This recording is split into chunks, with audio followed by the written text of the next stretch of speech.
सालों पहले माधोपुर और श्यामपुर के जंगल तक भूत प्रेत की कहानियां फैली हुई थी। पास के ही गांव के लोग इन्हीं जंगलों में अपने जानवर चराते थे, लेकिन भूत के डर से शाम होने से पहले लौट जाते थे। एक दिन राजीव भी उसी जंगल में अपनी बकरियों के लिए घास लेने के लिए गया था। अक्सर काम से जी चुराने वाला राजीव मजबूरी में जंगल आया था, इसलिए उसका मन घास काटने का बिल्कुल भी नहीं था। जंगल में आसपास उसने देखा कि घास नहीं है, क्योंकि सारी गाय बकरी घास खा गई थी। अब वो मरे मन से आगे बढ़ने लगा। जाते जाते वो करीब जंगल के बीच में पहुंच गया था। वहां काफी हरी घास और पत्तों से लदे हुए पेड़ थे। पास में ही झरना भी बह रहा था। ये सब देखकर राजीव को और आलस आ गया। उसने सोचा कि कुछ देर पत्थरों पर बैठकर आराम कर लेता हूँ। लेटते ही राजीव गहरी नींद में चला गया और सपने देखने लगा। सपने में ही राजीव जंगल का रास्ता भूल गया था और उसने एक अजीब से आदमी को भी देखा। आदमी की शक्ल इतनी डरावनी थी कि राजीव की नींद खुल गई। डरा हुआ राजीव एकदम उठा और बकरियों के लिए घास काटने लगा। भले ही वो घास काट रहा था, लेकिन उसके जहन से सपने वाले उस डरावने इंसान की शक्ल जा ही नहीं रही थी। राजीव घास जल्दी जल्दी काट रहा था,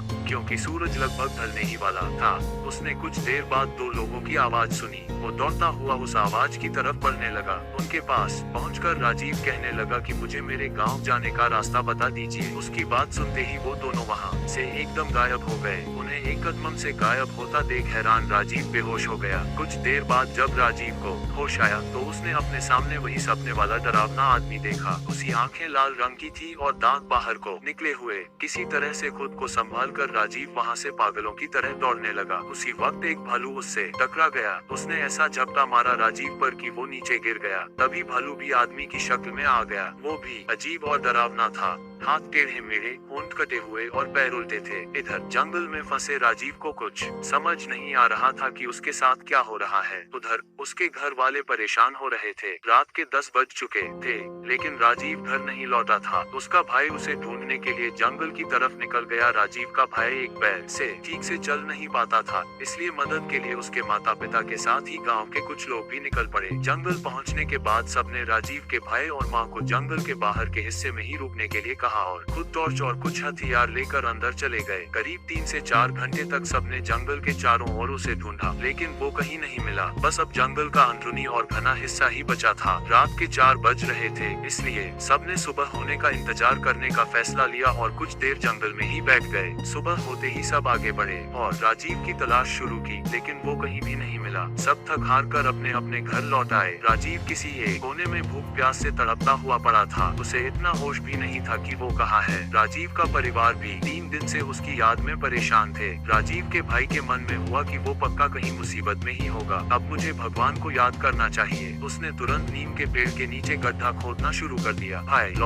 लौटेगा कहते कहते किसी तरह से उसने गड्ढा खोद लिया। अब रोज सुबह वह उस गड्ढे में जल और दूध चढ़ाता था। उसका मानना था कि उनके देवता उसी नीम के नीचे ही रहते हैं। वो रोज सुबह उसी पेड़ के पास बैठ जाता और उसे कोई भी उठाने के लिए आता तो उसे धक्का मार देता था। नीम के पेड़ के नीचे बैठकर राजीव का भाई बस यही कहता था कि मेरा भाई आएगा, उसे मेरे भगवान लेकर आएंगे। राजीव के न मिलने और उसके बड़े भाई की ऐसी हालत देखकर गांव वालों ने एक भगत को बुलाया। उन्होंने कुछ देर ध्यान लगाकर सबको बताया कि राजीव जिंदा है और वो कल घर आ जाएगा। उसकी मदद करने के लिए खुद भगवान जा रहे हैं। कुछ दिनों बाद राजीव किसी की साइकिल में बैठकर घर सही सलामत लौटकर आ गया। उसका शरीर इतना कमजोर था कि उसे अस्पताल में भर्ती करना पड़ा। करीब 3 बाद उसकी तबीयत ठीक हो गई। अब राजीव के भाई ने पूछा कि तुम्हें क्या हुआ था और किस तरह से तुम बचे। राजीव ने बताया कि उसे जंगल में भूतों ने घेर कर रखा हुआ था। वो ऐसे खतरनाक दिखते थे कि याद करते ही डर लगता है। आवाजें भी अजीब अजीब सी निकाल कर मेरे चारों तरफ नाचते रहते थे। मुझे लगता था कि मैं कभी बच नहीं पाऊंगा उन भूतों से,